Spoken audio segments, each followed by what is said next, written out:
जाहिर सी बात है कि हसनैन मसूदी साहब की कामयाबी लगभग तय है, लेकिन अभी भी हमारा मुकाबला जो है कांग्रेस के साथ है। और मेरी मोतबाना गुजारिश यहाँ के वोटरों से यही है कि खुदारा ये देखिए, हसनैन मसूदी साहब को बात करने के लिए दिल्ली में किसी की इजाजत की जरूरत नहीं पड़ेगी। हसनैन मसूदी साहब जब बात करेंगे तो यहाँ लोगों की बात करेंगे।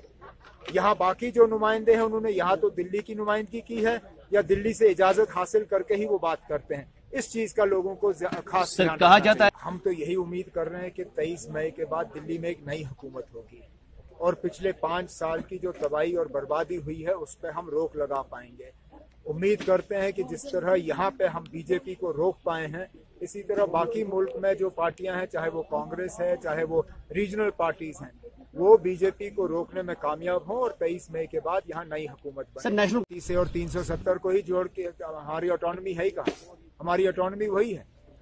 हम जब बार बार कहते हैं कि हम अपनी ऑटोनोमस पोजीशन को वापस बहाल करना चाहते हैं, हम अपनी खुद मुख्तारी को वापस बहाल करना चाहते हैं, हम 1953 की पोजीशन की बात करते हैं, हम अंदरूनी खुद मुख्तारी की बात करते हैं। अगर 35 से ही नहीं रहा, अगर 370 नहीं रहा, तो अंदरूनी खुद मुख्तारी कहाँ रहेगी? हमारी अंदरूनी खुद मुख्तारी तो इन्हीं चीजों से जुड़ी है।